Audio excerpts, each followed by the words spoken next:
Merci à tous et toutes d'être venus aujourd'hui pour la clôture de Pasqua di l'Arte. Je remercie Mario Sépulcre qui va nous présenter une conférence sur les techniques de la fresque à travers 2000 ans d'histoire.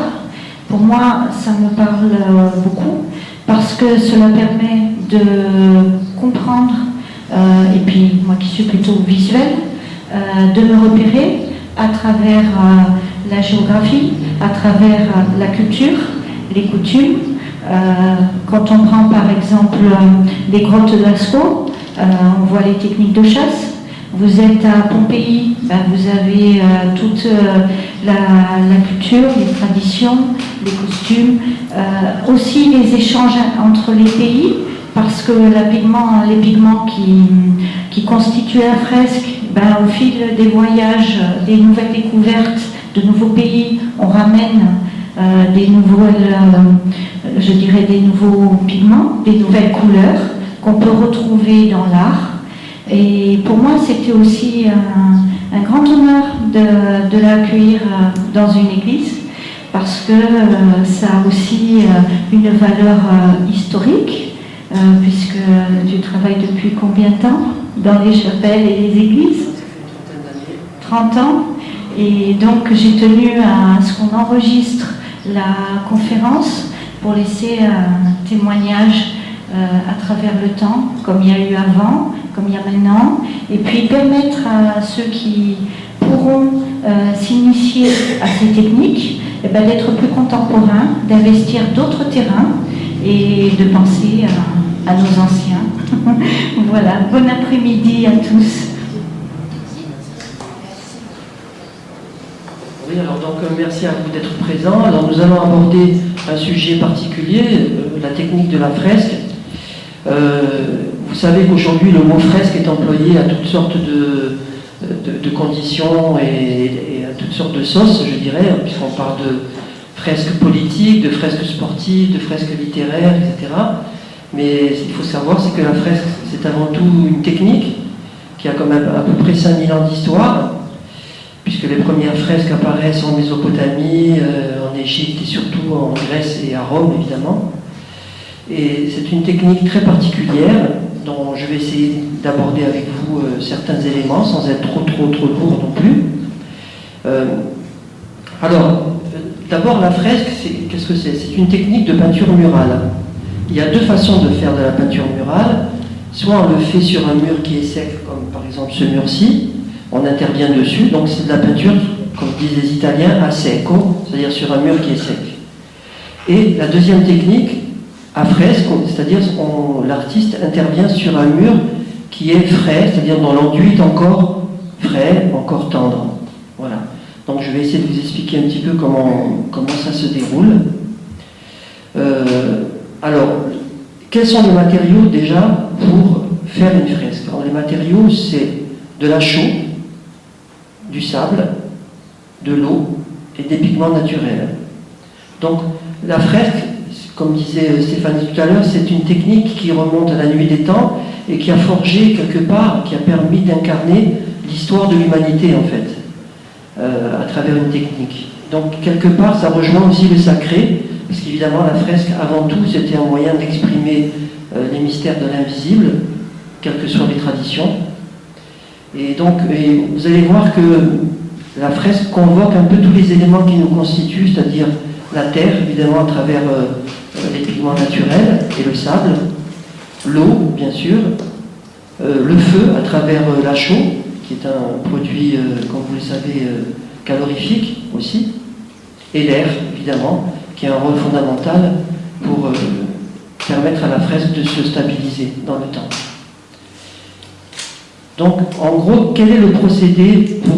D'abord, je vais vous expliquer. La chaux, qu'est-ce que c'est? Donc, la chaux, est obtenue à partir de pierres calcaires que l'on fait chauffer à très haute température, à peu près 800-900 degrés. Cette pierre, donc, se dissout, tombe en poussière et libère une poussière blanche qu'on appelle la chaux. Alors, cette chaux, on l'appelle aussi chaux hydraulique. C'est la chaux première, la chaux grossière, je dirais, qui a toujours servi depuis la nuit des temps à constituer des maçonneries de base pour faire des enduits, des mortiers, en fait. Donc depuis l'Égypte antique, la Mésopotamie, etc., on coagulait les briques avec cette chaux grossière. Et les hommes se sont aperçus que si on faisait réchauffer encore cette chaux, encore un petit peu plus, on obtenait une autre chaux qu'on appelle chaux aérienne, qui est une chaux beaucoup plus volatile, beaucoup plus subtile, et qui permet de faire des décorations en mélange avec des pigments. La chaux hydraulique, pourquoi on l'appelle hydraulique? C'est-à-dire, c'est une chaux qui en fait se prend en masse dans l'eau, un peu comme le plâtre. Donc c'est une chaux qui est impropre à la décoration, parce qu'elle durcit trop vite. Par contre, les hommes se sont aperçus que cette chaux aérienne, donc cette chaux purifiée dont je vous ai parlé, elle mettait un temps beaucoup plus long à sécher, et donc permettait aux artisans et aux artistes de travailler plus lentement une surface. Et donc, effectivement, c'est cette chaux aérienne qui va être utilisée pour constituer des mortiers et des enduits de fresques. Donc, maintenant, je vais essayer de vous expliquer comment ça se passe concrètement. Donc, d'abord, il faut un mur qui accepte les enduits et les mortiers. Donc, en général, les anciens travaillaient soit sur des murs de pierre, bien sûr, ou des murs de briques rouges, sur lesquels ils posaient déjà un premier mortier grossier, donc avec de la chaux hydraulique et du sable, qui servait d'accroche. Okay, bon. On appelle ça aujourd'hui un bâtard, c'est-à-dire un mortier basique. Bon. Ensuite, par-dessus, il mouillait abondamment la surface et il posait plusieurs couches d'enduit fin à base de chaux aérienne, de sable de rivière, tamisé, plus ou moins finement. Et au bout de quelques heures, ces couches d'enduit donc se durcissaient mais sans sécher, et c'était le bon moment pour les artistes pour vraiment intervenir sur l'enduit frais, pour que... Qu'est-ce qui se passe en fait lorsque l'enduit est frais et que l'on peint sur l'enduit frais? Il y a un phénomène qui se produit, c'est unique dans la technique de la fresque, ça s'appelle la carbonatation. C'est-à-dire que dans les enduits à base de chaux aérienne, il y a de l'eau, évidemment. Donc cette eau, petit à petit, au fil des heures, s'évapore, et au contact du gaz carbonique, donc de l'air, se forme une espèce de film transparent, comme un vernis naturel, qui emprisonne la couche picturale sur le mur. Et c'est ça, en fait, le procédé et le processus de la fresque, c'est ça. C'est-à-dire, c'est cette carbonatation, cette espèce de vernis naturel qui se produit par évaporation de l'eau de chaux au contact de l'air qui forme ce vernis. Mais pour obtenir cette carbonatation, l'artiste doit agir assez vite, parce que ce processus est relativement court dans le temps. Ça dure à peu près entre 5 et 7 heures. Donc l'artiste sait que pendant ce laps de temps, il peut peindre son morceau de fresque qui sera ensuite fixé naturellement et donc qui fera accord avec l'enduit. En gros, c'est à peu près ça, le principe. Ensuite, quels sont les pigments? J'en ai amené quelques-uns, là il y en a pas mal quand même, des pigments qui sont utilisables pour la fresque. Alors évidemment, les pigments les plus stables, les plus solides dans le temps, ce sont tous les pigments naturels de terre, donc les ocres jaunes, les ocres rouges, les oxydes de fer comme la terre de sienne brûlée, la terre d'ombre naturelle, la terre d'ombre brûlée, etc. Il y a un vert aussi qui est compatible avec la fresque qu'on appelle la terre verte, qui est en fait une terre naturellement colorée en vert. Et pour les bleus, alors les bleus en général, les anciens utilisaient des pierres semi-précieuses, dont le fameux lapis lazuli, qui est une pierre précieuse, qu'on utilisait uniquement pour des morceaux très précieux dans la fresque, notamment pour les robes de la Vierge par exemple, ou des saints, etc. Voilà, donc il y a une gamme relativement étendue malgré tout de pigments naturels qui sont compatibles avec la chaux, parce qu'il faut savoir que la chaux, quand elle est brute, je dirais, elle brûle. On peut avoir une température de 300 degrés quand même, quand la chaux est dite vive. Quand on rajoute de l'eau sur la chaux première, elle peut bouillir à 300 degrés. Alors que la chaux aérienne, éteinte, est infiniment moins corrosive que la chaux hydraulique, mais malgré tout a quand même un pouvoir corrosif notamment sur les doigts, sur la peau, hein, donc il faut se protéger avec des gants quand on travaille la fresque. Et sur les pigments aussi un pouvoir corrosif, donc il y a certains pigments qui ne résistent pas à la chaux, notamment tous les pigments synthétiques contemporains qui ne sont pas compatibles avec la chaux. Sauf certains pigments chimiques comme le bleu de cobalt, qui est un bleu relativement récent, le bleu outre-mer aussi, qui sont quand même compatibles avec la chaux, et aussi le vert oxyde de chrome, qui est un très beau vert, qui est compatible avec la chaux aérienne. Donc, ce qu'on va voir maintenant, concrètement, à travers quelques reproductions, quelques photos, on va voir un petit peu les étapes pour réaliser une fresque. Alors, ce qu'il faut aussi vous dire, là je vous ai parlé un peu rapidement de la technique, des principes qui sont fondamentaux de la technique de fresque, mais il y a aussi tout le travail de dessin et de maquette. C'est-à-dire que l'artiste, lorsqu'il commence une fresque, il faut d'abord qu'il réalise une maquette, une esquisse, un dessin, ensuite qu'il fasse un calque de ce dessin, et ensuite qu'il réalise sur ce calque ce qu'on appelle un poncif. Qu'est-ce que c'est un poncif? C'est avec une petite aiguille à coudre, on fait tout le contour du dessin, on fait des petits trous tous les 2 mm, et c'est grâce à ces petits trous sur le calque qu'on va avoir une possibilité de report du dessin sur la surface à peindre. Comment? En tapotant avec un petit morceau de tissu rempli de pigments, on tape sur le papier calque et sur les trous, et la poussière de pigment donc passe à travers les trous et constitue le dessin, les contours bien sûr, les contours du dessin qui sera peint ensuite par l'artiste. Donc cette technique du poncif, c'est très très vieux, hein, ça remonte minimum au Moyen-Âge, et Michel-Ange a fait la même chose, et tous les grands maîtres ont toujours utilisé cette technique qui est toujours d'actualité aujourd'hui encore. Le poncif, c'est un papier calque sur lequel donc est dessinée la fresque, la future fresque, ok, mais simplement les contours. Et si par exemple on a un visage, donc on a le contour du visage, on fait des petits trous sur le dessin, sur les lignes du dessin. Après ce papier calque, on l'applique sur le mur, et avec un petit bout de tissu rempli de pigments, en général c'est de l'ocre rouge, on tape sur le papier calque, et la poussière de pigment passe dans les trous et constitue le dessin, les contours, simplement. Après, évidemment, l'artiste doit mettre tout ça en forme, avec les couleurs, etc. Voilà. Mais bon, mais c'est une technique très très ancienne, hein. Les Égyptiens la pratiquaient déjà, donc, voilà. Ça a toujours existé. Donc maintenant, on va passer aux premières diapositives.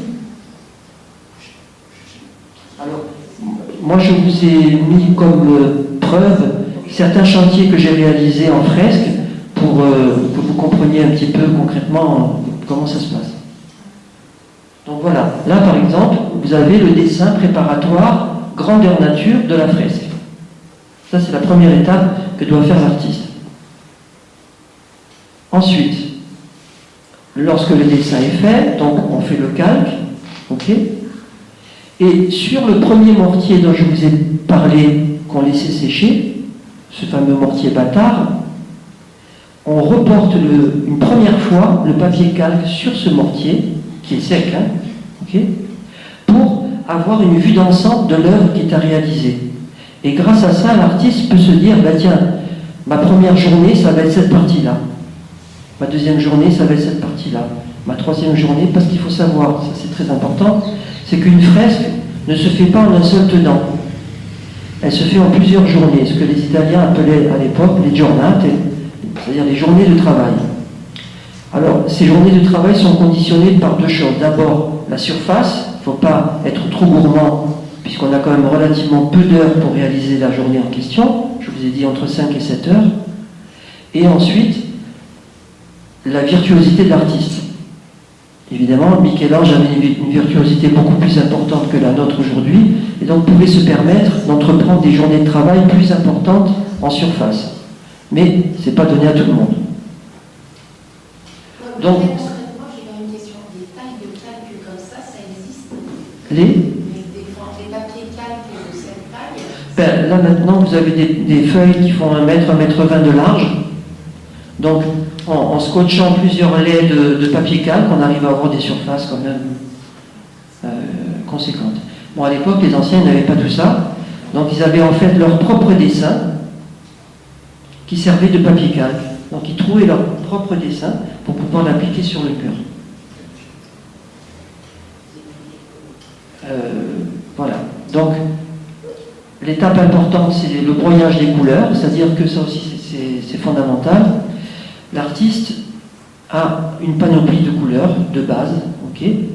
Il peut les mélanger entre elles avec de l'eau et on les broie sur une molette, sur une plaque de marbre ou de verre, peu importe, avec une molette aussi en verre ou en pierre, et on écrase tous ces pigments avec de l'eau de source, et l'artiste prépare ses couleurs à l'avance. C'est-à-dire qu'avant de peindre, dans des godets, dans des pots, il prépare tous ces dégradés de couleurs pour peindre un ciel, par exemple, ou un personnage, ou un drapé, ou un visage, etc. Donc, mais tout ceci se prépare en amont. Pourquoi en amont? Pour ne pas avoir de temps à perdre au dernier moment quand on est en train de peindre sur le morceau, ne pas se dire ah mince, si j'ai oublié cette couleur, si je faisais cette couleur-là, non, on perd du temps. Donc il faut tout prévoir à l'avance. Voilà, ça c'est très important. Alors, qu'est-ce qu'on utilise comme blanc pour éclairer les couleurs? C'est la chaux elle-même, c'est-à-dire la chaux aérienne, qui est trempée dans l'eau pendant des mois et des mois. L'avantage de la chaux aérienne, c'est qu'on peut la laisser tremper pendant des années dans l'eau. Elle ne se prendra jamais en masse comme le plâtre. Donc, et c'est ce blanc-là, qu'on appelle le blanc de Saint-Jean, qu'on va utiliser en mélange avec le bleu, avec le vert, avec le marron, pour obtenir des nuances. D'accord? Voilà. Mais uniquement le blanc de chaux, pas de blanc de titane, de plomb, etc. Ça ne marche pas. Voilà. Donc, là, vous avez vu, au début, on a vu le dessin global du personnage, et là, on me voit travailler la première zone que je vais peindre. Ok? Voilà. Donc, le mortier est posé en plusieurs couches. Hein, je vais un peu vite, là, forcément, hein, pour ne pas être trop lourd. Il y a à peu près 2 à 3 couches d'enduit fin hein, qui sont posées à des heures, à intervalles de 4-5 heures à peu près entre chaque enduit. Et voilà. Et donc là, je suis en train de le lisser, de l'égaliser pour qu'il soit le plus doux possible. Parce que ce qu'il faut savoir, c'est que même si on utilise des matériaux qui semblent a priori grossiers, comme le sable, comme la chaux, etc., on arrive à obtenir des surfaces très lisses, très douces, à force de plusieurs passages d'enduit, de lissage, etc., avant de poser le calque et de commencer à peindre. J'ai pas vu la photo avant, hein, excusez-moi. Ouais. Ok, d'accord. C'est bon. Donc là, vous me voyez concrètement en train, vous voyez le papier calque sur le mur. Donc vous me voyez avec cette espèce de petite boule qui est remplie de pigments. Je tape donc sur les trous pour réaliser le calque, le dessin qui va être peint ensuite. Voilà. Donc, lorsque le calque a été posé, que le poncif a été posé, qu'est-ce qu'on a sur le mur? On a une série de petits points de pigments. Donc ces petits points de pigments, il faut les relier ensemble avec de l'eau pour avoir un contour propre. C'est ce que je suis en train de faire là. Et ensuite, une fois que le contour est fait, on commence à poser les premières couches de couleurs. Alors, il faut savoir qu'à la fresque, on n'arrive pas à couvrir tout de suite la surface comme on pourrait le faire avec de la peinture à huile ou de la peinture acrylique qui est beaucoup plus épaisse et beaucoup plus opaque. Il faut savoir que les peintures avec la chaux, notamment quand on rajoute du blanc, elles sont très translucides, elles sont très glissantes sur la surface. Donc il faut prévoir 2 à 3 couches pour obtenir une couleur dense. Vous voyez? Un peu opaque. La surface n'est pas trop râpeuse. Non, la surface est très lisse. Et entre chaque couche de peinture, il y a à peu près 2-3 heures. Parce qu'il faut laisser du temps pour que la couleur se fige un petit peu, durcisse, sans sécher bien évidemment, hein, sans sécher, mais qu'elle durcisse pour qu'elle puisse ensuite accepter une autre couche. Parce que si on intervient trop vite, on délave en fait. On enlève au lieu de rajouter. Donc là aussi, il faut ajuster le temps le temps de prise de la couche picturale. Et du coup, la couche d'après, elle est sur une surface sèche, Non, pas fraîche. non. C'est un On est toujours à fresque. Donc, comme je vous l'ai dit, il y a à peu près 5-6 heures entre le début et la fin d'une journée de travail. Donc, comme il y a à peu près 1 heure, 1 heure et demie entre chaque couche, vous voyez à peu près le temps qui reste à l'artiste pour peindre, quoi. Hein. Voilà. Donc là, on voit l'avancée du travail. Voilà. Donc la partie supérieure est terminée. Voilà, là on voit l'avancée. Alors, si on peut revenir juste à la photo avant. Voilà. Donc, là, ici, vous voyez la partie qui reste à peindre. Ça, c'est une journée de travail, en fait. Hein. Tout ça, c'est terminé. Et il reste cette partie-là.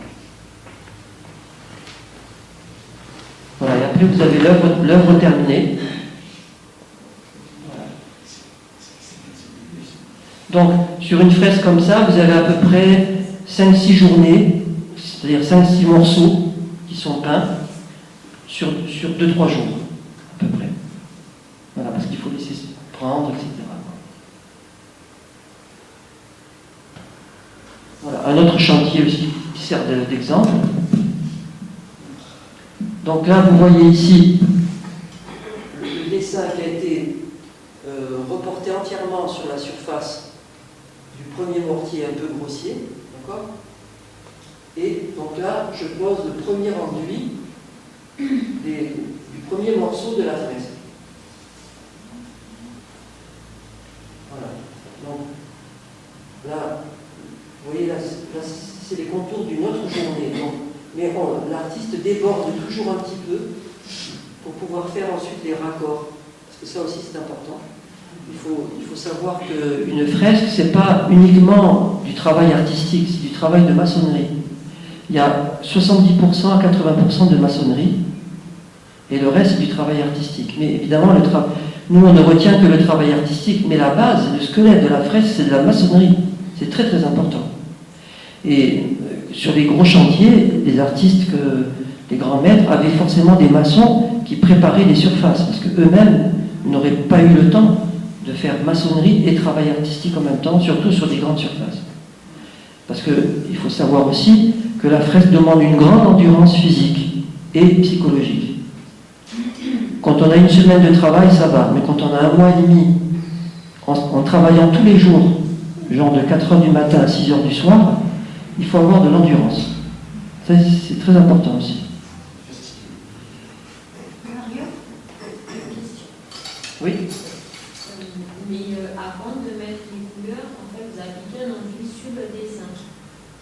Alors d'abord, parce que vous êtes arrivé un petit peu après, mais on met d'abord un enduit premier, partout, on laisse sécher. Et ensuite, sur cet enduit qui a séché, on reporte le dessin global de toute la fresque pour pouvoir ensuite réfléchir et déterminer quelles vont être les journées de travail selon les difficultés, selon la surface que l'artiste va pouvoir réaliser. Parce que là, j'ai l'impression en fait, que vous ouvrez le dessin, alors comment vous faites après pour retrouver... Je reporte une 2e fois le papier calque, tout simplement. Pourquoi vous n'aidez pas des technologies modernes de projection c'est pour faire comme à l'ancienne ou... Parce que les techniques de projection sont difficilement applicables sur des chantiers avec les échafaudages au milieu, où on est proche du mur, il faudrait s'éloigner, c'est pas très pratique. Ça va aussi vite comme ça finalement. Ouais, ouais. Et vous reproduisez toujours des choses qui existaient avant ou... Non, ça c'est de la création. C'est des créations ça. Hein, oui. Voilà, ensuite quand la surface est peinte, quand on a terminé une journée de travail, parce que voilà, il faut que vous compreniez aussi, c'est que quand on termine une journée de travail, il faut déjà penser à la deuxième, qui va suivre le lendemain. Donc, quand on peint, entre 2 couches de peinture, qu'est-ce qu'on fait? On ne se repose pas, on pose les enduits de la future journée du lendemain. Vous voyez? Pour qu'il y ait toujours un enchaînement de travail et que les enduits se coagulent les uns sur les autres dans le frais, comme on dit, pour ne pas que, voilà, pour pas qu'il y ait de fissures en fait. Il Il faut que ça se fasse frais dans frais. Aussi bien la peinture que la maçonnerie. Voilà. Donc là, vous voyez, la première journée est faite, et là, j'attaque la deuxième journée. Voilà, là on voit bien. Donc, cette journée-là, jusque-là, c'est prêt. Là, il y a l'enduit posé pour la future journée. Et le dessin qui attend la suite des autres enduits pour travailler, pour être tendu. Voilà, là aussi vous voyez bien. Donc cette partie-là est faite. Vous voyez, l'enduit dépasse toujours un petit peu pour faire le lien avec les autres journées.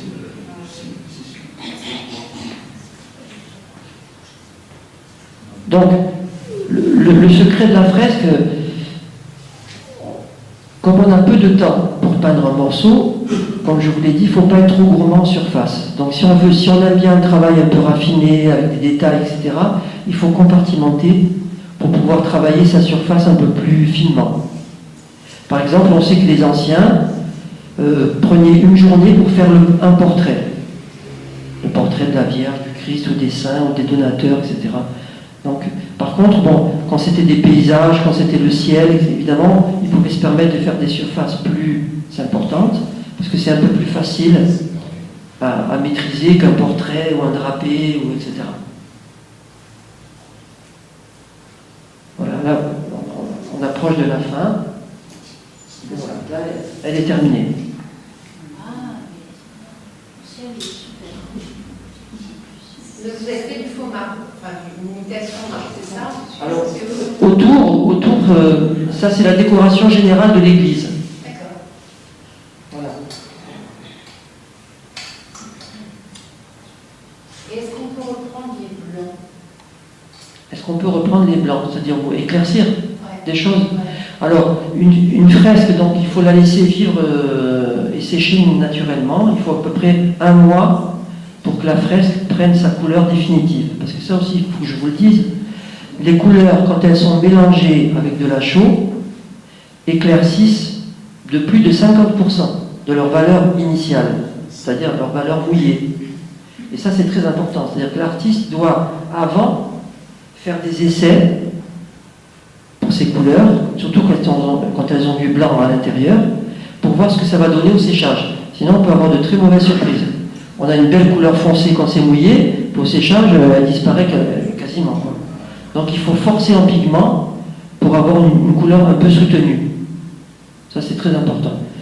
Et bon, donc la fresque met à peu près 1 mois à sécher définitivement.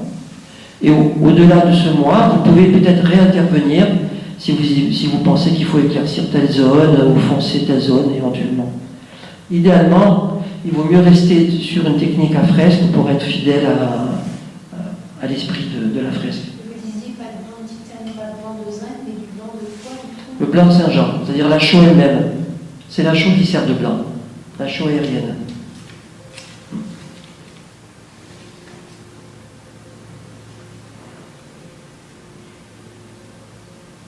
Voilà, donc là je vais essayer de vous expliquer comment j'ai fait. Donc d'abord, c'était le parti pris que je m'étais donné. Donc j'ai fait d'abord tout le contour de la Vierge en une journée. Tout ça. Et ensuite,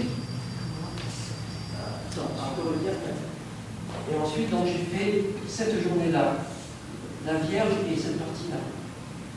C'est une autre journée. Et après le drapé.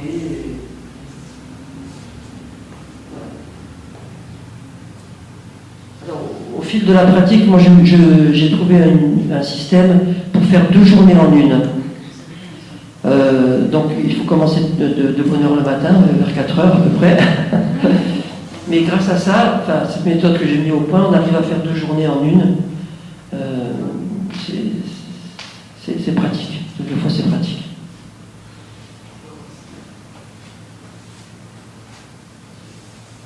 Voilà, là vous voyez bien donc le dessin préparatoire qui a été posé sur toute la surface, grandeur nature de la fresque, et ce qui permet à l'artiste de déterminer ses zones de travail. Donc là, si tu peux revenir un peu avant.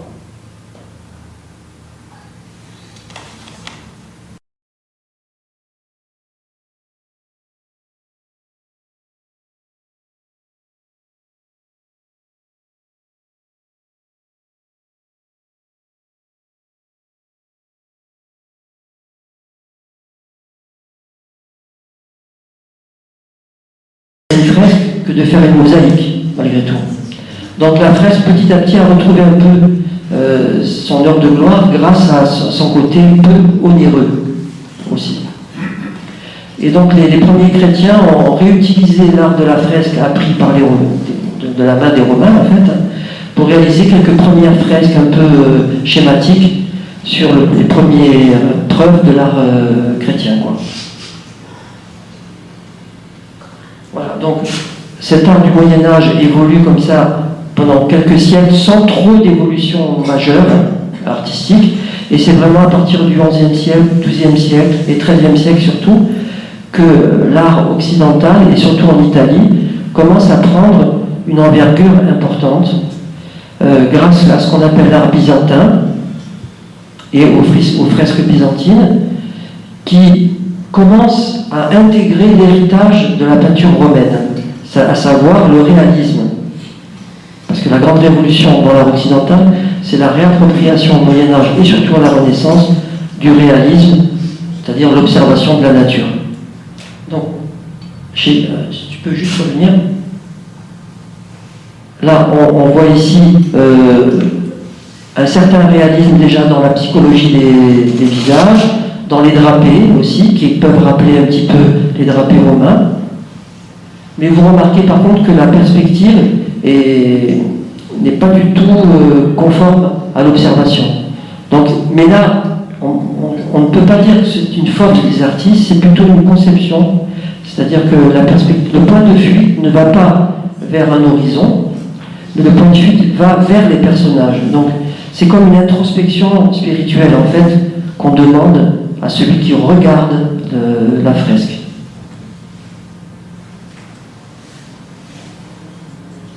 Voilà.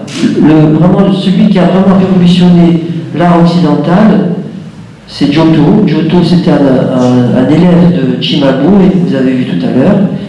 Et lui, il a vraiment commencé à initier ce qu'on appelle la Renaissance. Donc c'est la première Renaissance, celle-ci, où on voit déjà un certain réalisme s'afficher sur les murs, à travers la psychologie. Vous voyez le côté dramatique des personnages, qui ne s'exprimaient pas avant, avec un certain niveau de réalisme psychologique. Et aussi, fondamental, l'intrusion du bleu des paysages, du ciel et des paysages. Alors qu'avant, on ne faisait qu'un fond d'or qui représentait l'abstraction divine. Et à partir de Giotto, on commence à s'intéresser à l'observation de la nature et à un certain réalisme balbutiant, mais quand même un certain réalisme. Alors, dans cette image, ce qui est intéressant, c'est qu'on voit, avec le temps évidemment, les journées de travail, les fameuses giornate. Vous voyez, on voit ce côté puzzle un peu. Ça, c'est une journée de travail. Ça ici. Vous voyez, ça.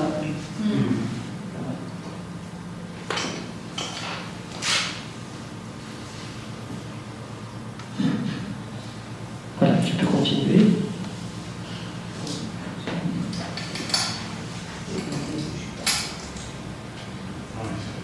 Là aussi, on voit un petit peu la compréhension, les journées de travail, et le réalisme aussi. Surtout dans le travail des drapés, regarde, les drapés sont déjà très bien aboutis. Le mouvement aussi, le côté théâtral, dramatique, etc. Voilà, donc la prochaine étape, évidemment, c'est la Renaissance, puisque Giotto a initié ce mouvement de réalisme et d'humanisme, ce qu'on appelle aussi. Voilà.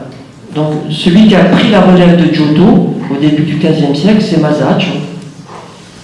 On reconnaît chez lui ce côté un peu rude, dépouillé, aride, un petit peu de la peinture de Giotto, mais avec un réalisme beaucoup plus fort encore, et notamment l'intrusion de la perspective dite linéaire, qui a été mise au point au début du XVe siècle par les architectes et certains penseurs de l'époque. Donc là, cette fresque-là qui date des années 1423 à peu près. Hein.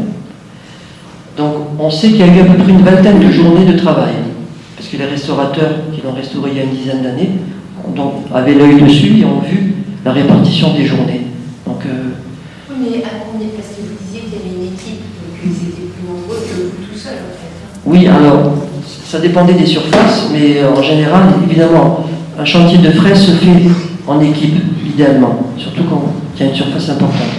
Donc, il y avait le maître qui dirigeait, qui concevait l'œuvre, qui en général réalisait des portraits, qui étaient les zones les plus sensibles, et il y avait quelques bons apprentis qui l'aidaient pour des parties plus secondaires, comme le ciel par exemple, ou certains drapés, des parties du paysage, etc. Donc c'était un travail collectif, mais sous la direction d'un maître, d'un atelier dirigé par un maître. Et ça, vous n'arrivez plus à le refaire aujourd'hui, C'est difficile, parce que d'abord financièrement c'est difficile. C'est ça aussi. La masse salariale n'a rien à voir avec l'époque de la Renaissance, j'imagine.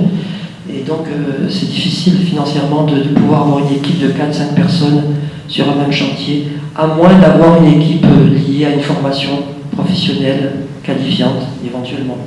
Ça peut être une piste. Vous avez remplacé ça par un moral solide. Il faut prendre sur soi, oui, effectivement. Donc, attention, on peut juste revenir à l'autre. Donc, là, ici, vous avez plusieurs éléments très intéressants. D'abord, la perspective. C'est la première fois qu'on voit une perspective vue de dessous, avec un effet assez spectaculaire. C'est flagrant. Ouais. Avec des raccourcis, notamment sur le Christ. C'était quand même très audacieux en 1420 de faire ça. Et aussi l'intrusion des deux donateurs en bas, donc, qui ont payé la fresque et qui assistent à la scène, une scène sacrée, avec une taille équivalente au Christ, et à Marie et à Saint Jean. Vous voyez ? Donc là, c'est déjà l'intrusion de l'humain dans le sacré qui commence à apparaître. Et c'est vraiment tout l'enjeu de la Renaissance, c'est comment incarner le divin dans l'humain. Voilà, ça c'est le même artiste, c'est toujours à Florence. Donc vous voyez toujours la rudesse quand même, hein, des traits, des drapés, ce sont des masses bien compactes, héritées des Romains aussi. Et ce qu'il y a d'intéressant dans cette fresque, alors toujours l'intrusion du paysage derrière, avec les montagnes et le ciel, les arbres, etc. Donc on détaille un peu la vie quotidienne de l'homme. Mais en plus, ce qui est intéressant sur cette image, c'est que vous avez dans un même espace 3 temps qui sont racontés. C'est-à-dire, vous avez le Christ qui demande à Saint-Pierre d'aller chercher dans le poisson une pièce, ça s'appelle le tribut. Donc là, c'est Saint-Pierre. Saint-Pierre est là, mais il est là aussi, il va chercher le poisson et la pièce. Et ensuite, on le retrouve ici. Il donne la pièce au gardien pour pouvoir rentrer dans la ville. Donc, sur un même espace, on a 3 temps différents. Donc ça, c'était innovant aussi pour l'époque, hein. Très très révolutionnaire. Et toujours le réalisme dans les portraits, et dans les drapés notamment. Par exemple, vous voyez ce drapé-là, a beaucoup inspiré Michel-Ange, le jeune Michel-Ange quand il était étudiant, je dirais. On a retrouvé un de ses dessins qui représente ce personnage. Voilà, on peut continuer. Voilà, toujours dans la même chapelle, pour ceux qui ont eu la chance de voir cette chapelle qui est magnifique, à Florence. Alors, là, ici, il y a plusieurs artistes qui sont intervenus sur un laps de temps différent. D'abord, le premier, c'est Masaccio, qui avait eu ce chantier. Donc, Masaccio, on le reconnaît avec ses personnages un peu forts, comme ça, marqués psychologiquement, comme ici. Et il s'est représenté dans un autoportrait ici. Mais malheureusement pour lui, il est mort très jeune, à 27 ans à peu près. Et donc il n'a pas eu le temps de finir ce chantier qui était prévu. Et c'est un autre artiste qui l'a poursuivi presque 40 ans après. Et à première vue, comme ça, vite fait, on ne voit pas la différence. Et pourtant, elle y est malgré tout. Voilà, toute cette série de portraits-là, cette série de portraits ici, a été réalisée, et ce personnage-là aussi, a été réalisé par un autre grand artiste de la Renaissance qui s'appelait Filippino Lippi, qui était l'élève de Botticelli et qui a repris ce chantier, donc, comme je vous l'ai dit, une 40aine d'années après. Alors ce qui est intéressant, c'est que vous voyez au niveau de la perspective, c'est parfait. Hein. On voit la construction de la ville, les pots de fleurs situés au-dessus, etc. Il y a toutes sortes de plans de représentation. Et là aussi, vous avez plusieurs histoires qui sont racontées dans un même espace. Parce que vous avez Saint-Pierre ici et ici, dans des scènes différentes. Voilà, on peut continuer. Voilà, donc Fra Angelico vient un petit peu après Masaccio, donc lui il est l'héritier à la fois du Moyen-Âge et de la Renaissance, donc dans sa peinture il y a à peu près les deux aspects qui se côtoient. Le Moyen-Âge à travers par exemple le sol avec les plantes et les fleurs ici. On sent l'influence un peu des enluminures gothiques par exemple, et en même temps l'intrusion de la perspective, évidemment, avec les colonnes, les arcs et l'intérieur du petit palais de la Vierge. Ça, le thème, c'est l'Annonciation.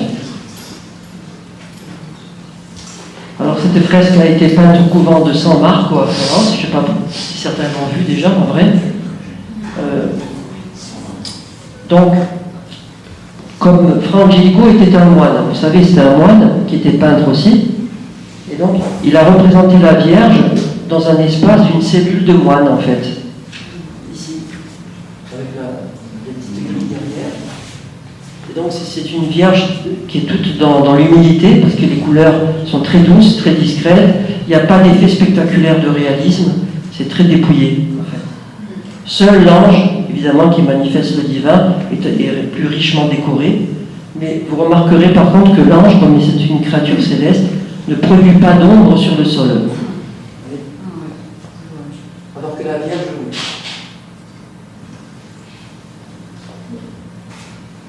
J'ai une question. En fait, pourquoi est-ce qu'on représentait les personnages j'allais dire sans expression, on n'a pas l'impression qu'il y a une expression qui en ressort. Oui, ben c'est pour représenter, de leur point de vue, une certaine neutralité. C'est-à-dire que comme on est dans le sacré, on ne doit pas exprimer d'expressions humaines trop fortes.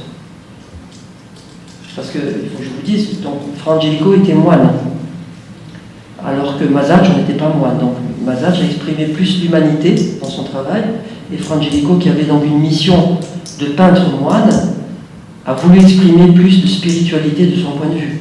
Donc plus de dépouillement, en fait. Mais qu'est-ce que vous pensez des ailes? Elles ont quand même une couleur. Ben, ce sont des ailes un peu comme des ailes de paon, en fait, hein, d'oiseaux exotiques. Et elles sont certes peut-être un peu figées, mais en même temps, il a voulu exprimer la richesse de l'ange qui vient des cieux, quoi. Mais comme je vous l'ai dit, Fra Angelico, il fait le lien entre le Moyen-Âge et la Renaissance. Donc il y a des aspects dans son travail Moyen-Âge, donc un petit peu austère, un petit peu rigide, et des aspects de la Renaissance, avec plus de liberté, plus de réalisme, notamment dans la perspective et dans le drapé aussi, de l'ange, notamment. Voilà, là aussi, on voit très bien le lien entre la peinture du Moyen-Âge et de la Renaissance. Vous avez le travail du sol qui fait vraiment penser aux enluminures du Moyen-Âge. Et un certain réalisme très, très stylisé malgré tout dans les personnages.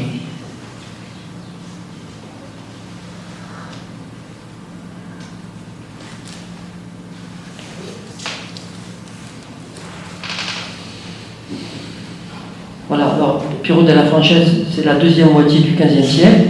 Donc lui, c'était un peintre qui était mathématicien aussi. Donc son travail est très structuré, très organisé, en fonction de lois mathématiques, le nombre d'or, etc., etc.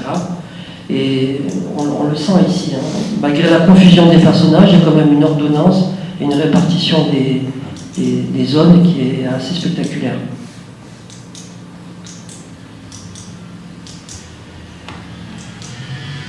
C'est un cycle de fresques qui s'appelle La légende de la vraie croix, et dans la ville d'Arezzo, en Italie, qui a été restaurée dans les années 2000, parce qu'elle été gravement endommagées.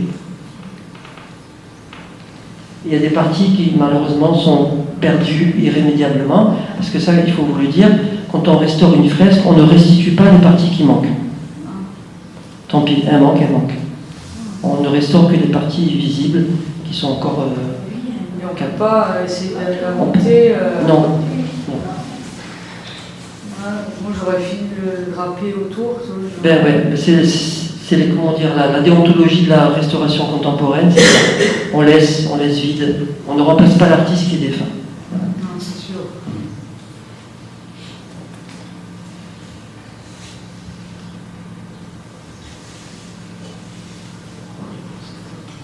Voilà, là aussi, donc, vous voyez un certain réalisme, même basique, mais quand même dans le paysage, dans les drapés, là aussi. Alors, là aussi, on rejoint un petit peu l'expression des visages, un peu comme ceux de Frangelico, c'est-à-dire où il n'y a pas vraiment d'expression. Il y a une espèce de silence intérieur des personnages qui vivent leur histoire de façon détachée, en fait, quelque part. Dans les attitudes, elles sont super aussi. Ouais, il y a une grande noblesse dans les attitudes. Voilà, exactement. Là, qui se tient sur le cheval aussi, là, entre les jambes, là. Oui. C'est super.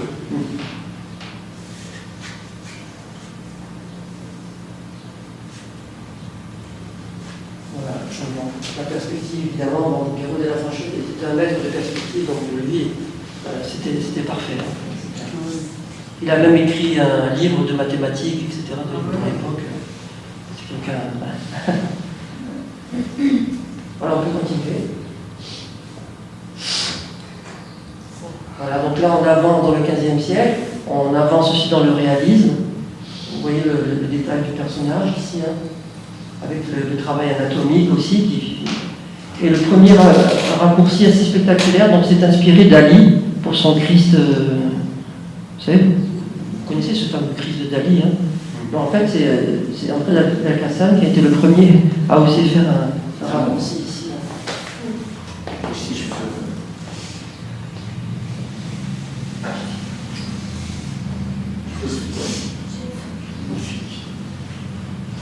Et alors, si on peut juste revenir 2 secondes, peut-être que vous ne le voyez pas, mais si on a vraiment l'œil dessus, on voit encore les petits points du poncif sur le dessin de la future fresque. Où ça, tu peux nous montrer? Moi, je les vois, mais ils sont là, par exemple. Et les cheveux aussi. J'ai des petits points noirs de temps en temps qui... Ici, le contour du cou, là. Ah ouais. On voit des petites taches. Voilà. Ils n'ont pas été vraiment peintes par-dessus. Parce que comme c'est vu de loin, bon, l'artiste est allé assez vite. Il est allé assez vite. Ah, il est beau, ce portrait. Voilà, on peut continuer. Oh, il est beau aussi dans la scène. Voilà, c'est le même artiste. Donc c'est la scène, alors là c'est une démonstration aussi de perspective, de trompe-l'œil, de travail du faux marbre. Alors il faut savoir que le faux marbre à l'époque, ça avait un aspect décoratif. Bon, c'est sûr qu'il faisait référence à la Rome antique, puisque la Renaissance est aussi la redécouverte de l'Antiquité gréco-latine, hein, artistiquement, philosophiquement et tout ça. Mais le marbre aussi a une fonction, quelquefois c'est le symbole de Dieu, le marbre. Ça peut paraître étrange, mais comme c'est une abstraction colorée, souvent on représente Dieu à travers un morceau de marbre. Exemple, vous voyez, vous avez du marbre, et ce marbre-là est très différent, on est d'accord? Oui. Il est juste au-dessus de la tête du Christ. Ah, ouais, d'accord. C'est comme une nébuleuse, en fait, cosmique, qui est au-dessus. Et là, ici, vous avez Judas, qui est à l'extérieur du repas, pour que les gens comprennent que c'est lui, Judas. Et cette fresque est très grande, hein, elle fait à peu près 7 à 8 mètres de long. Hein. Donc là, forcément, c'est un travail d'équipe.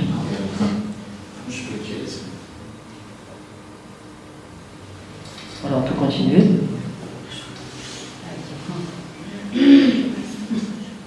Voilà, une autre façon de représenter la scène, quelques années après. Là, on est déjà dans la maturité de la Renaissance, hein, du XVe siècle. Guerre vandale, qui, pardon? Ghirlandaio, il s'appelait. C'était un compagnon de Léonard de Vinci dans l'atelier d'Andrea del Verrocchio. Et c'était un des plus grands peintres florentins de la fin du XVe. Donc, alors là, il faut comprendre. Cette partie-là est réelle. Ça, c'est là, vraiment les voûtes. Et ça, c'est le trompe-l'œil. Ça, derrière. En fait, c'est plat. Hein. Ça, c'est plat. Et tout est créé en trompe-l'œil.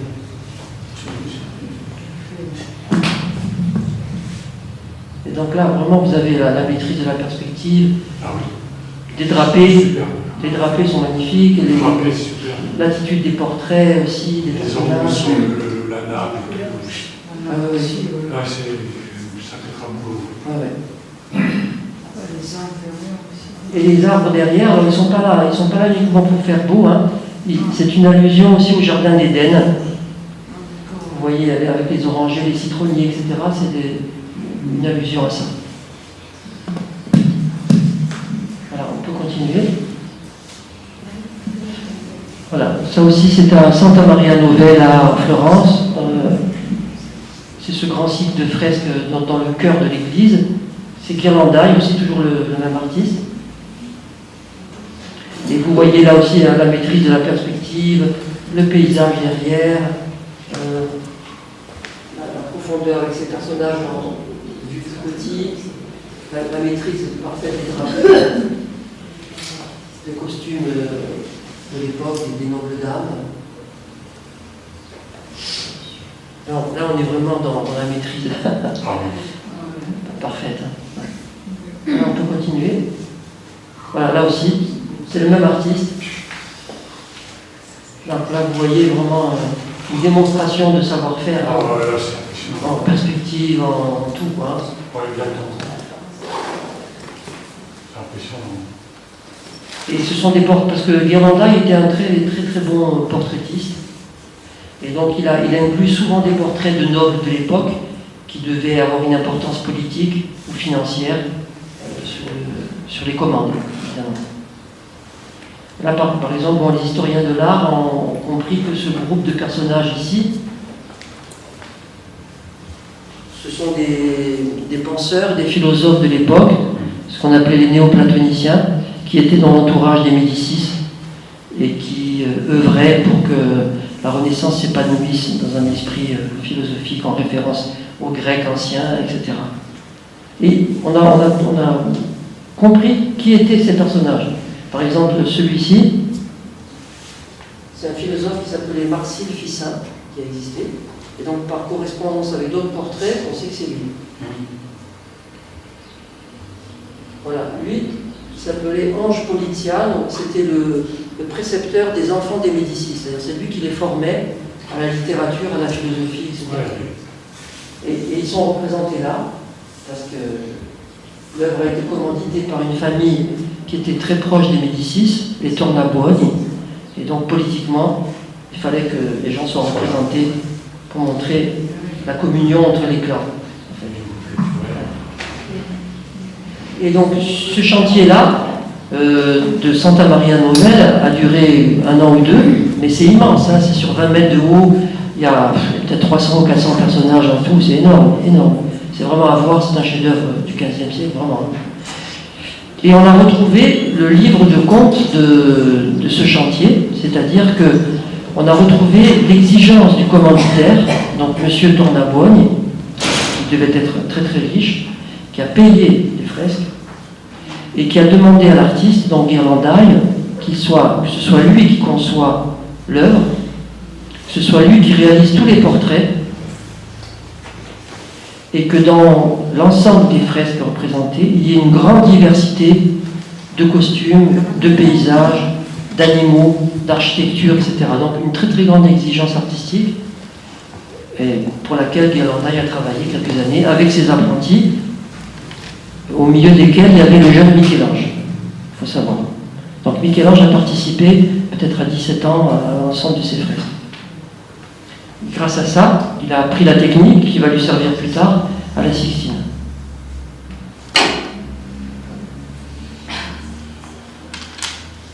Voilà. Perugino aussi, c'est un des plus grands maîtres du XVe siècle. élève aussi avec Ghirlandaio et Léonard dans le même atelier, Andrea Del Verrocchio, qui a vu naître un certain nombre de génies et de grands maîtres, dont Perugino, qui a été lui aussi le maître de Raphaël, entre parenthèses. Et vous voyez aussi, hein, c'est un grand raffinement, une grande maîtrise. Tout, c'est très très grand. Des drapés. Oui, drapés. Magnifique, tout ça. Oui. Du chaud. Puis la fantaisie aussi, des costumes, des casques, des coiffures. Et blanc derrière qui met en évidence les visages. Oui. C'est tout qui est. Et là, c'est de la fresque. Oui, Et donc le verre, là, vous disiez tout à l'heure, parce que là, il y a plusieurs types de verre. Donc c'est lequel, celui-là? alors vous aviez donc le verre d'arche, donc la terre verte, La terre verte. voilà, mélangé avec d'autres couleurs, qu'on enrichissait, qu'on refroidissait ou qu'on réchauffait, soit avec du bleu, soit avec du jaune, etc. Là, j'ai l'impression qu'il y a du mauve, même dans la Oui. reste des Oui, il y a du mauve, oui. Il y a un mauve naturel qui existe, qu'on peut encore trouver à Florence dans un magasin. Moi, des fois, je vais en acheter. Des fois, je pense. Hein? Oui, il existe. Et c'est ce mauve qu'on a vu dans la peinture avant, là, avec tous ces personnages drapés avec beaucoup de bordeaux, etc. C'est ce mauve-là qui servait à créer beaucoup de couleurs. Alors, on peut continuer. Voilà. Bon. Là, ça vous la connaissez, alors c'est toujours Perugino, c'est au Vatican. Ce sont les premières fresques de la chapelle Sixtine qui ont été créées dans les années 1470-80 par Perugino, par Botticelli et tant d'autres, avant que Michel-Ange intervienne sur le plafond, donc à peu près une trentaine d'années avant. Il y a tous ces grands maîtres florentins qui ont été invités par le pape pour décorer sa chapelle, dite Sixtine, qui s'appelait Sixte IV. C'est pour ça qu'elle s'appelle Sixtine. Et là, vous voyez, c'est une démonstration de ce qu'on savait faire à la Renaissance. Donc, vous voyez la maîtrise de la perspective, la place publique. Alors, pourquoi cette place avec tous ces personnages? Parce que c'est le symbole de la République, en fait, de la République romaine, où les choses se décidaient sur la place publique. Vous voyez? Donc, c'est une façon de montrer au peuple et aux gens que les hommes politiques sont des républicains, démocrates, qui permettent aux gens de s'exprimer dans la rue sous forme d'agora, etc., etc. Et c'est pour ça que vous avez ces démonstrations de cité un peu idéale, grâce à la perspective aussi. C'est quoi la clé du milieu, là? Ben, La clé qui tient. c'est le Christ qui remet les clés à Saint-Pierre de l'Église, en fait. Donc vous avez les deux arcs de triomphe qui font référence à l'Antique, bien sûr, et au centre, l'Église contemporaine qui remplace la pensée romaine. Et là aussi, vous avez une richesse considérable de couleurs, de maîtrise, de virtuosité considérable. Énorme. C'est énorme. Et l'artiste est représenté ici.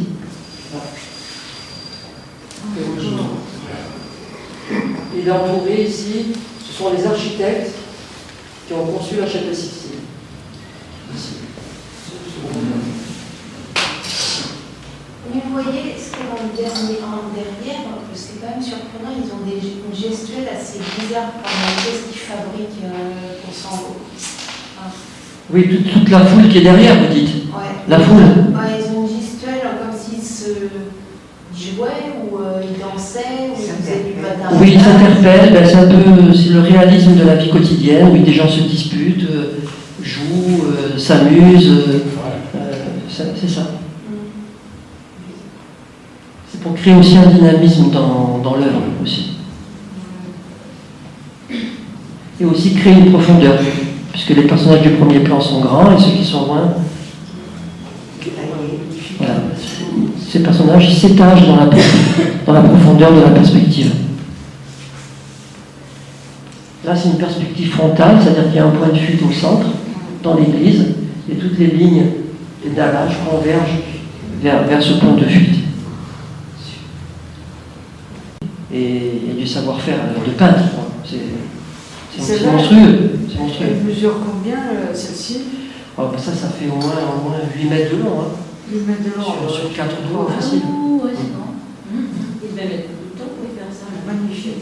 Ben, il y avait des ateliers avec beaucoup d'apprentis. Hein. Oui. C'était une vraie ruche, hein, paraît-il, d'après les témoignages. Il y avait plusieurs maîtres qui travaillaient en même temps. Donc il y avait Botticelli avec les siens, lui avec les siens, un autre avec oui. Donc chacun avait ses murs à travailler. Et j'imagine qu'il y avait peut-être des rivalités, j'imagine pour bien se faire voir du pape, etc. Sûrement. Et ils devaient collaborer aussi, forcément. Tiens, tu me prêtes ton bleu, je te prête mon vert. Enfin bon, voilà. C'est obligé. C'est où à Saint-Pierre de... C'est la remise des clés à Saint-Pierre. Ah, Le d'accord. thème de... Il savait aussi que s'il voulait évoluer, il fallait échanger. Oui, oui, bien sûr, Vous avez suffisamment. bien sûr. Mutuellement, Et puis souvent, ils se connaissaient déjà, parce qu'ils ont eux-mêmes avaient été ils déjà... savaient l'entretien et les bons. Ils avaient été déjà tous apprentis, des fois dans le même atelier, donc ils se sont côtoyés à 12-13 ans, quoi. Voilà. Il y a ça aussi. Voilà. Parce que ce qu'il faut savoir aussi, c'est que ces maîtres-là, on se dit, bon Dieu, il faut toute une vie. Non, ils avaient peut-être des fois que 25 ans. À 25 ans, ils étaient capables de faire ça. Ah ouais, non, mais... C'est ça qui est fou.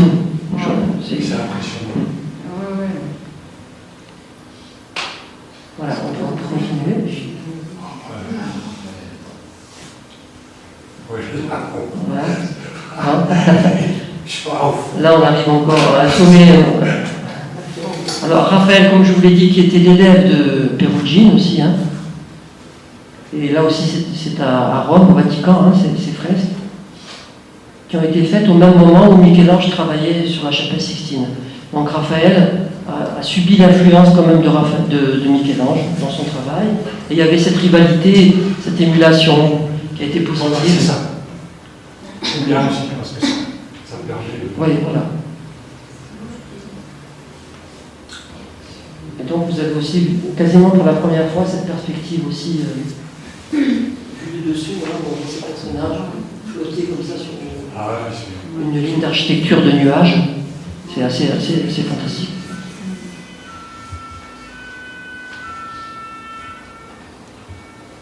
Et là aussi, quoi, Raphaël, qui pouvait avoir 25 ans, 27 ans quand il a fait ça. 25 ans. C'est surréaliste pour nous aujourd'hui. Et ta première fresque, j'ai oublié de te demander, tu l'as fait à quel âge ta première fresque? Ah ben, moi, j'ai appris la technique en 94. Voilà. Ça, c'est quelle Bon, année? c'est encore jeune, hein, c'est pas ce que je veux dire. Ça, c'est début 16e, 1500 et quelques. 15 ans. Alors, on peut continuer. Voilà, c'est toujours Raphaël, l'école d'Athènes, la fameuse école d'Athènes, enfin, c'est le thème. Où, donc là aussi, vous voyez la perspective, regardez, hein, c'est fantastique. Et dans cette école d'Athènes, il y a des choses intéressantes à percevoir, surtout au centre. Donc vous avez deux personnages qui attirent l'œil, qui sont à la fois donc, Aristote, les deux grands philosophes grecs, Aristote et Platon. Là ici vous avez Aristote avec sa main qui montre la Terre, donc c'est la philosophie de l'observation de la science, et Platon qui montre le ciel, donc c'est la philosophie de tout ce qui est invisible et spirituel. Voilà. Et étrangement, Platon ressemble beaucoup à Léonard de Vinci, parce que Raphaël, on sait très bien que Raphaël avait une grande admiration pour Léonard, et je pense qu'il a voulu lui rendre hommage en le symbolisant en Platon. Et Raphaël s'est peint ici de façon très modeste, dans un petit coin ici. C'est quand même On est sûr? On est sûr? Oui, oui. Et tu compares avec d'autres portraits. Et pourquoi on sait que c'est l'artiste? Parce que souvent l'artiste regarde le spectateur comme un témoin, en disant c'est moi qui fais ça, et je te le donne. Ah, d'accord, c'est ça. C'est souvent ça. intéressant, ça a toujours été incertain et ambigu, parce qu'on dit par exemple on n'a pas de portrait de Leonardo da Vinci. D'autoportrait, tu veux dire? De portrait de lui quand il était jeune. On pense même qu'il s'est peint dans certaines des femmes qu'il a peintes dans Oui, oui. Ça reste mystérieux. Des jeunes hommes et des jeunes femmes. Et Raphaël a fait un petit hommage aussi un peu grinçant à Michel-Ange ici. Il a représenté Michel-Ange un peu bougon et méditatif, un peu à l'écart des autres. Parce qu'il avait un peu ce caractère, vous savez, il était assez colérique et solitaire. Mais en même temps, il lui rend hommage parce que Michel-Ange est en train de faire ce chef-d'œuvre absolu. Il était la voûte de la chapelle Sixtine et donc, comme Raphaël était plus jeune que Michel-Ange, il a voulu quand même lui rendre hommage. Représentatif, en même temps, il est là, il a une sacrée présence. Ah oui, oui, oui. Il est puissant Et ce qu'on sait, par contre, c'est qu'on a le dessin préparatoire de cette fresque, Raphaël, où Michel-Ange n'est pas représenté. Donc ça veut dire qu'au dernier moment, il s'est dit, je vais le rajouter. Et il a rajouté sans défigurer sa composition. Il n'y avait rien à l'époque. Il a rajouté ça. Ouais. Et ce qu'il y a de marquant aussi à la Renaissance, c'est cet éclat des couleurs, la richesse, la variété des couleurs chaudes, froides, etc. On n'hésitait pas à colorer. C'est très subtil, mais en même temps c'est très coloré.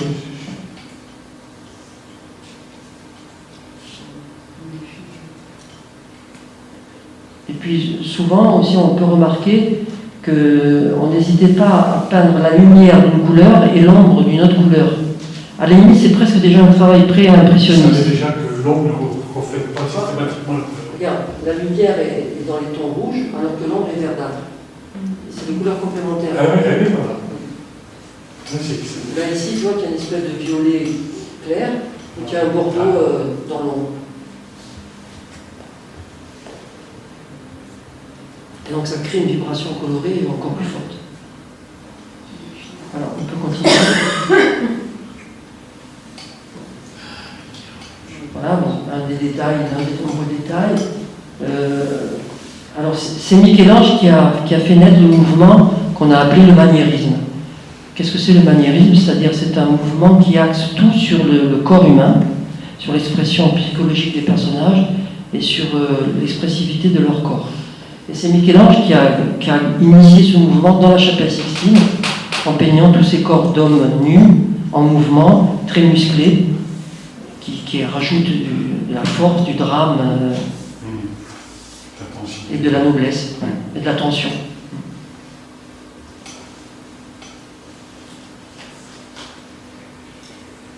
Voilà, et ça aussi c'est de la fresque. Je vous laisse imaginer la maîtrise considérable de ce... Tout en sachant que Michel-Ange ne se voulait pas être un peintre, en plus. On lui a forcé la main à faire la chapelle Sixtine. Lui, ce qu'il voulait, c'était sculpter. Donc on se dit, ça laisse rêveur quand même. Alors on peut continuer. On a encore des détails. Bon, alors souvent pour les personnages féminins, on faisait poser des hommes, donc c'est pour ça que ces personnages féminins semblent très masculins en fait. Ils sont à peine féminisés pour les besoins de la cause. Et il faut savoir aussi que quand même, cette fresque a été peinte au-dessus de l'autel où le pape officiait. Donc Michel-Ange a peint beaucoup de corps nus, ce qui à l'époque était quand même vu comme un sacrilège, malgré tout. Mais il a quand même osé faire ça, et ça a été quand même accepté par le pape de l'époque. Était Jules II, ça s'appelait Jules II. Heureusement, qui était très... C'est étonnant de voir quand même des bras comme ça, des femmes. Oui, c'est ce qu'il y a. Il les connaissait, il savait bien que les femmes n'avaient pas des bras pareils. Comme ils ne faisaient pas sur la pose, parce que sur scène, ça, il y avait une signification. Quand même, comme Leonardo da Vinci a fait pareil. Les femmes, elles sont musclées quand même. Oui. À l'époque, c'était les modèles féminins, il n'y en avait quasiment pas. C'était interdit, c'était très mal vu. En dehors des prostituées. C'est horrible ça. Voilà. Alors là, vous voyez les fameuses fresques peintes par Botticelli et tout ça, elles étaient là, sur les bords. Et donc Michel-Ange a peint toute la voûte au-dessus. Et après, dans les années 1520-1530, il a peint le Jugement dernier. Donc, quasiment 20 ans après la voûte, il a peint ça. Ce qu'il faut savoir, c'est que sous cette fresque, il y avait une fresque déjà qui avait été peinte par Perugino, dont on a un dessin. Donc, vous imaginez, on a donc cassé l'œuvre de Perugino, qui est un grand maître, pour mettre celle de Michel-Ange. Ah oui, C'est quand même incroyable. C'est comme aujourd'hui, si on disait, ben, tiens, l'œuvre de Matisse, on va la détruire, on va mettre un autre artiste à la place. Ou l'œuvre de Chagall qui est là-bas dans le... Ouais, à l'opéra, c'est ça, l'opéra Garnier. Les Garnier, hein. Alors on va l'enlever, on va mettre... Vous imaginez, c'est qu'on fait quand même.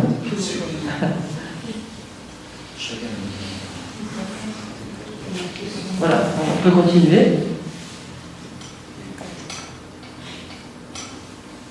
Voilà, alors Pontormo, là on est dans le XVIe siècle, c'est un disciple de Michel-Ange, il a été très impressionné par Michel-Ange, et c'est un des chefs de file de ce qu'on appelle le maniérisme. Donc c'est une école essentiellement toscane, florentine, qui axe tout sur le dessin et sur le travail du corps humain. Et sur le dépouillement, c'est-à-dire qu'on ne s'intéresse plus à la perspective, très très peu. Le fond, les décors, on s'en fout. Ce qui est important, c'est le personnage et le drame qu'il exprime, la psychologie qu'il exprime. Donc là, ici, dans cette annonciation, vous voyez, tout est dans l'attitude de l'ange, de la Vierge, etc. C'est magnifique. Et vous voyez comment le fond est complètement abandonné. Hein. Voilà, on peut continuer. Voilà, le même artiste aussi.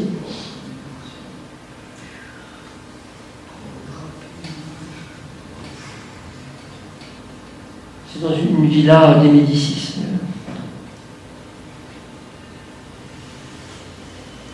Donc après la Renaissance, il faut bien savoir une chose, c'est que au XVe siècle, au XVIe siècle, on raconte les histoires de façon horizontale. C'est-à-dire que les gens rentrent dans une église et voient une histoire qu'on leur raconte, un peu comme une bande dessinée, bon, puisque les gens ne savaient pas lire, donc ils disent, ah tiens, ça c'est ça, ça c'est ça, ça c'est ça, bon, ok. Et pourquoi on raconte de façon horizontale? Parce que on est dans la pensée de la Renaissance qui est l'humanisme, c'est-à-dire on fait redescendre les mystères du divin dans la vie quotidienne des hommes. Et donc, il faut cette horizontalité pour que les gens, avec leur regard, comprennent et lisent.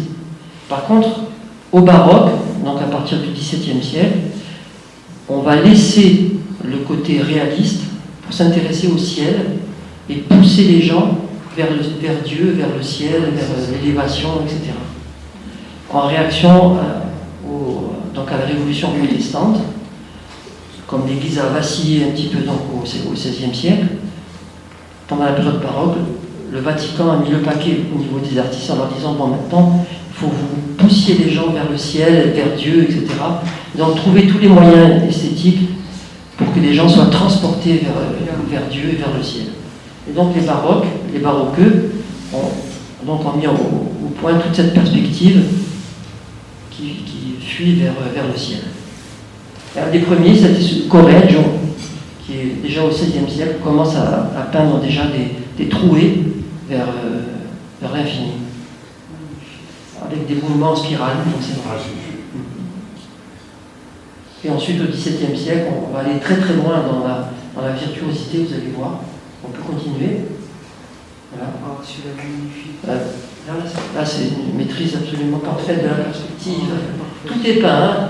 Il n'y a rien de réaliste, hein, là. Tout est en trompe-l'œil. Il n'existe pas Perspective là aussi. Hein? Il n'existe pas quelque part ces lieux pour qu'ils aient pu se prendre ça comme exemple. Non, il n'y avait rien avant. Ils ont inventé cette façon de représenter l'espace.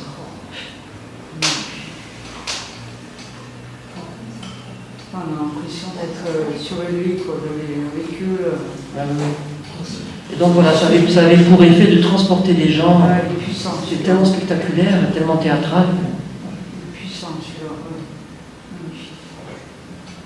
Alors évidemment, ces artistes étaient avant tout des architectes à la base, et donc ils avaient une maîtrise parfaite de l'architecture.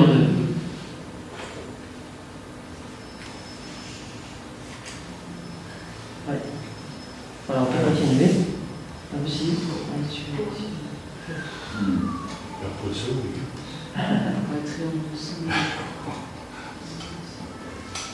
Voilà, tout converge vers Voilà, toujours là, c'est tout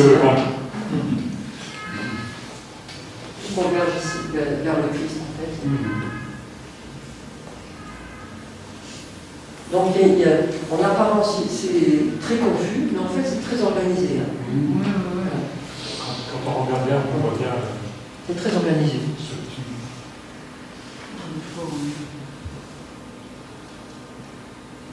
Voilà, on peut continuer. Là, on est dans le XVIIIe siècle, c'est de l'artiste Tiepolo, pour ceux qui connaissent. Donc là, la fresque redevient un élément un peu décoratif. Donc, c'est des scènes de la vie quotidienne, des scènes de genre.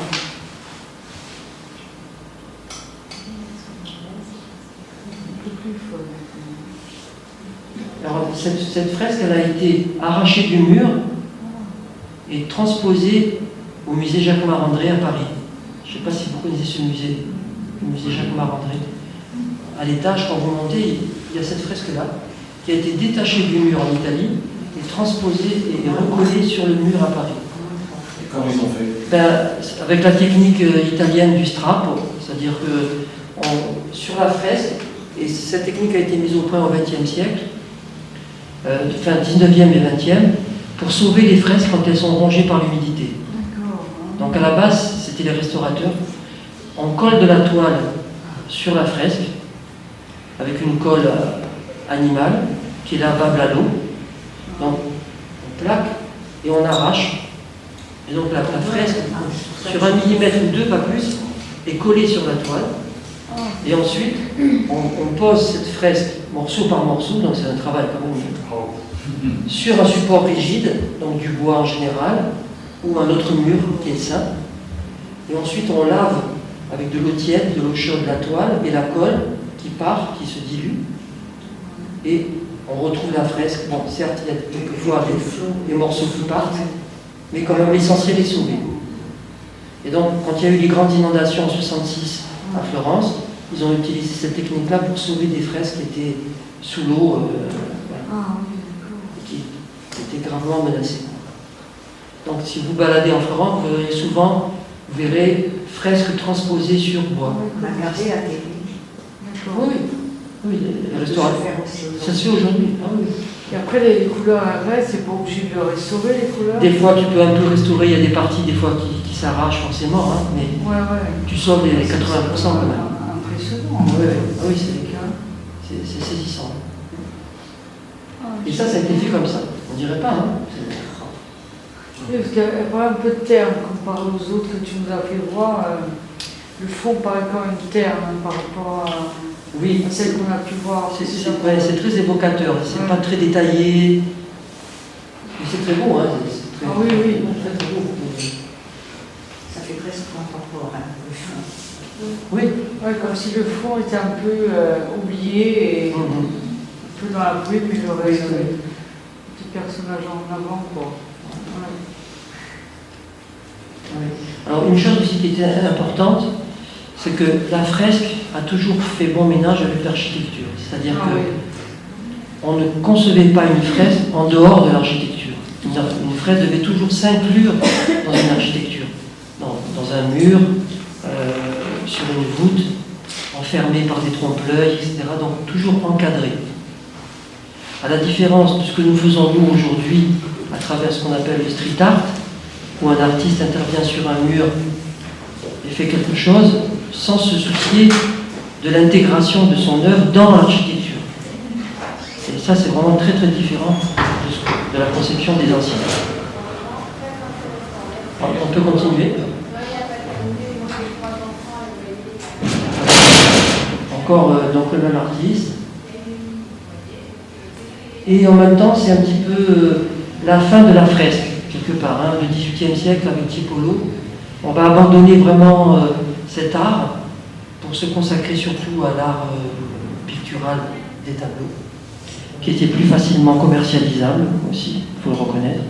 Le marché de l'art se développe au XVIIIe siècle beaucoup, et donc il était plus facile de vendre un tableau qu'une fresque, évidemment. Et donc c'est une technique qui est devenue secondaire par rapport au tableau de chevalet. Et Tiepolo est l'un des rares grands fresquistes à clore un petit peu le règne de la fresque. Voilà, on peut continuer. Donc voilà, alors la fresque donc, à partir du XVIIIe siècle tombe un peu dans l'oubli, en sommeil, on dira, et elle s'enseigne de moins en moins dans les ateliers, et donc on la perd un petit peu, on la perd de vue, et ce n'est qu'au XIXe siècle, les peintres qui voulaient peindre sur mur peignaient à l'huile, et non pas à fresque, parce qu'ils ne connaissaient pas la technique, tout simplement. Même du temps de Delacroix, par exemple, Delacroix peint à l'huile, parce qu'ils ne connaissaient pas la technique, tout simplement. Elle ne s'enseignait même pas dans les écoles des beaux-arts de l'époque, pour vous dire, déjà au XIXe siècle. Donc, elle est tombée dans l'oubli, et ce ne sont que quelques rares artistes qui ont été passionnés par cette technique, qui au début du XVe siècle sont allés voir des artisans, des vieux artisans italiens, pour essayer de récupérer à droite à gauche des secrets de fabrication de la fresque. Et parmi ceux-là, donc, il y a cet artiste qui, j'imagine pour vous, est complètement inconnu, qui s'appelait Ducos de la Haye, dans les années 20-30, qui est allé en Italie et qui a rencontré des artisans et des artistes qui pratiquaient encore dans leur coin la fresque. Et il a ramené ça à Paris et il a réalisé, d'abord il a ouvert une école de fresque à l'école des Beaux-Arts de Paris, chose qui n'existait pas depuis des dizaines et des dizaines d'années. Il a formé quelques jeunes artistes de l'époque, dont mon maître, Madame Berthaud. Et donc c'est grâce à lui que la fresque, en tout cas en France, a ressurgi d'un point de vue technique. Et voilà, c'était un maître qui était très, très connu à l'époque, qui est passé de mode évidemment, mais quand même qui a eu son rôle dans la transmission.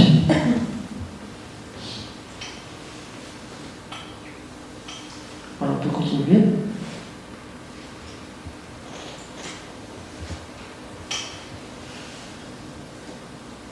Alors bon, aujourd'hui ça fait rire le musée des colonies, mais à l'époque c'était important de montrer le côté exotique des possessions françaises.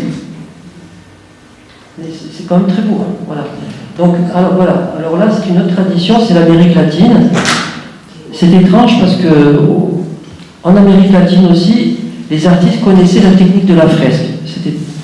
Alors qu'il n'y avait pas de lien culturel entre l'Europe et l'Amérique latine. Et pourtant, ces artistes-là maîtrisaient aussi la connaissance de la chaux, de la fresque. C'est assez étrange. Ouais.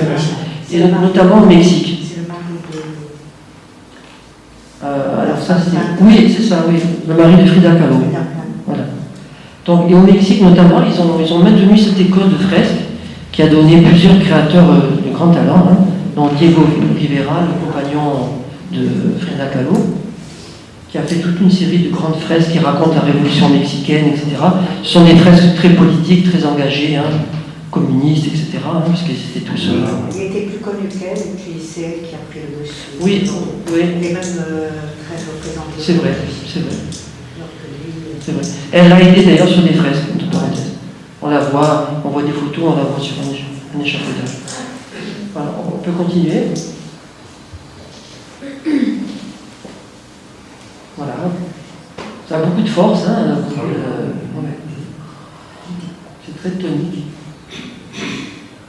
Bon, il faut le remettre dans le contexte de l'époque, hein, les années 30, avec les grandes tensions entre le monde communiste et le monde occidental, l'engagement des artistes qui était essentiellement du côté des communistes. Donc il y avait tout ce côté-là. Hein. Voilà, on peut continuer. Voilà. La révolte contre l'oppression, etc. Oui, voilà, on sent que c'est très engagé. Oui, une grande force. Hein. On a entendu les poids, ça. les chaînes, les puissantes, souffrantes, ça prend de tous les côtés. Mais c'est très beau, hein, c'est très fort. Oui. Voilà, alors, c'est un artiste italien du XXe siècle qui est mort dans les années 1980 à peu près, Pietro Anniboni, qui a été un des artistes italiens qui a refait surgir la technique de la fresque en Italie. Et c'était je vous invite à chercher sur internet l'œuvre de cet artiste qui est un grand maître, hein, vraiment. D'ailleurs, il a un petit musée à Florence qui lui est consacré. Oui. C'est bizarre parce qu'on prend l'Alexandre de Croix et on voit personne en train de le. Non. On voit personne devant pour. Oui. Si on s'était arrêté et on avait figé l'image. Oui, c'est ça. Mais bon, vous voyez, on voit la maîtrise du gars hein, quand même, hein, la maîtrise du dessin, etc. Oui, c'est ça. La base, c'est un grand portraitiste d'ailleurs, qui a fait plusieurs portraits de personnalités connues, la reine Elisabeth notamment, etc. Oui, vraiment, c'est un grand artiste. Ouais. Alors, on peut continuer. Alors, encore une de ses œuvres, un fresque aussi, pour une église.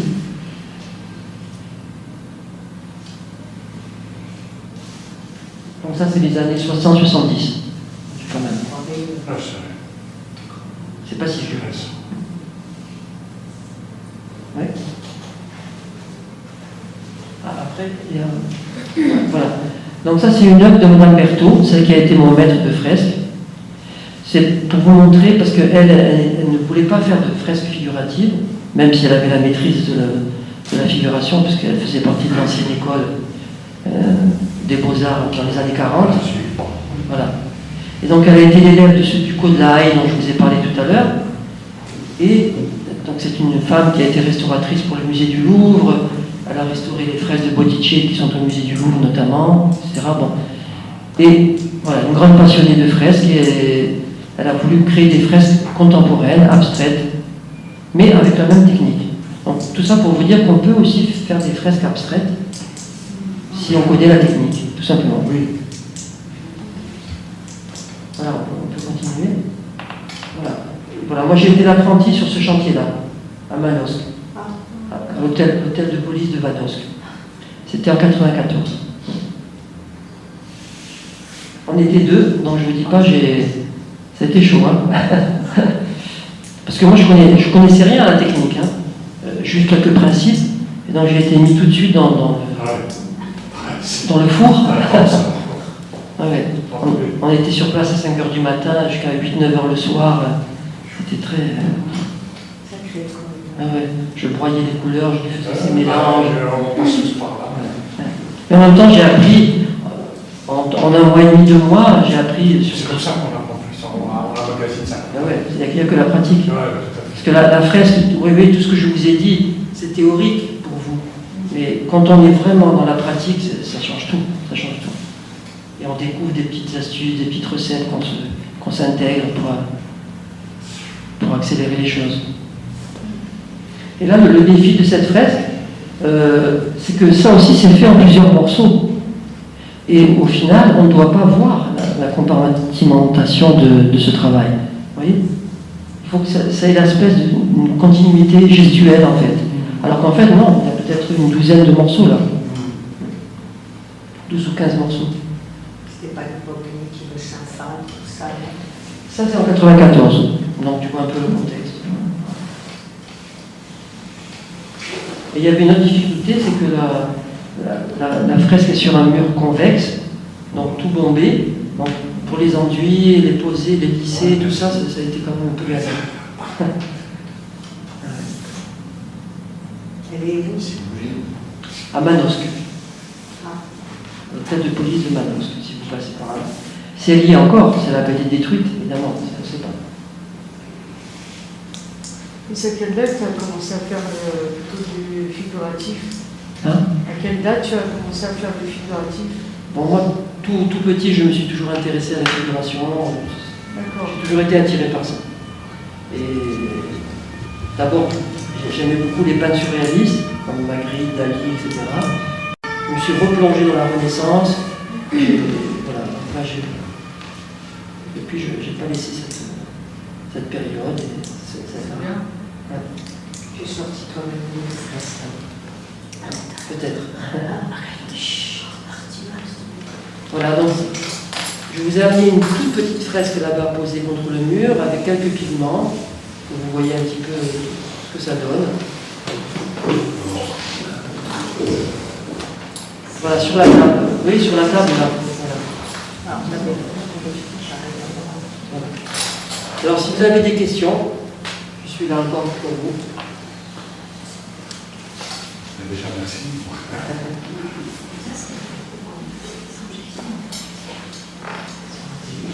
Sinon, vous avez compris le principe. Hein? C'est ça l'important. J'espère que j'ai transmis assez clairement le processus.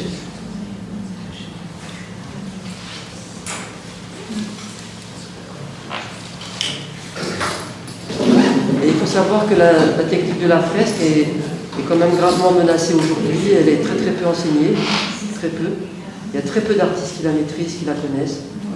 Et donc, on peut dire que c'est une technique qui est en voie d'extinction, malheureusement. Sur Ajaccio, il y a que toi qui peux restaurer tout. Sur Ajaccio, je pense que je suis le seul à maîtriser la technique. Ouais, c'est bien, c'est dommage. Et je peux dire même sur la Corse. Hein. C'est dommage. Chaque année, tu fais un stage. J'ai fait des stages. J'ai fait quelques stages. J'ai fait venir Madame Berthaud plusieurs fois, 2 fois. Elle est toujours en vie. Hein? Elle est toujours en vie, Madame Berthaud. Elle a 94 ans, quand même. Ah,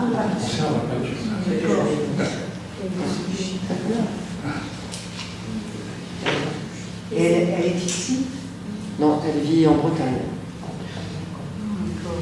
Donc ça n'est plus enseigné ça dans les écoles aujourd'hui. Non, dans les écoles d'art, elle ne s'enseigne plus la technique. Non, aucune en France. Non, parce que d'abord, il y a très peu d'artistes qui la maîtrisent, donc ils sont capables d'enseigner. Et pendant des années, elle a fait comme ça. Oui, grâce à ce maître du Côte-Lahaye. Et ensuite, elle m'a dit qu'après la guerre, il y a eu la vague moderniste de la peinture abstraite, etc. Donc, tous les dinosaures, hop, de côté. Dont elle. Ils ont fermé la classe de fresque. On fait une œuvre et on enlève l'ancien. Voilà. Comme si c'était. Après, ça se faisait peut-être beaucoup aussi avec l'art religieux, mais quand ça se fait moins, est-ce que c'est bon aussi lié à ça? Oui, Parce que c'est sûr. tout ce que vous avez montré, c'était quand même beaucoup lié aux Oui, églises, ça c'est sûr. à l'art religieux. C'est sûr. Ça, peut-être est-ce que ce serait pas logique? Bon, par contre, on peut faire des fresques abstraites, vous avez vu aussi. Malgré tout. C'est l'autre lieu de faire des fresques réalistes, quoi. C'est plus vivant. Vous vouliez poser une question, monsieur? De toutes ces œuvres que nous avons vues là, qui sont magnifiques, les premières événements, mais la base, le plus fort, c'est le dessin, la construction. Ah oui, Il faut en parler beaucoup de ça. c'est sûr. C'est sûr. S'il n'y a pas une bonne construction, un bon dessin, il n'y a rien. C'est sûr, vous avez raison. Les couleurs, ça vient après, dans mon avis, non? Oui, oui. D'ailleurs, Madame Berthaud, elle m'a toujours dit, la fresque, c'est un peu l'orgue pour les musiciens.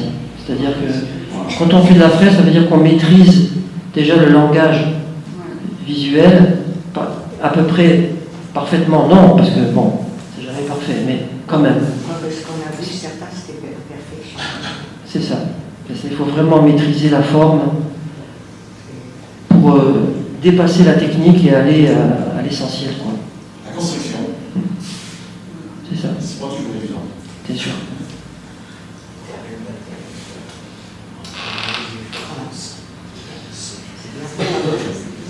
Donc maintenant, quand vous entendez parler de fresques politiques, vous savez que c'est un contresens. Voilà. Merci de votre présence. Avant que vous ne repartiez, il y a un petit pot de vernissage de clôture qui qui vous attendent. Donc vous pourrez vous rafraîchir, vous restaurer et continuer à discuter entre vous. À tout à l'heure.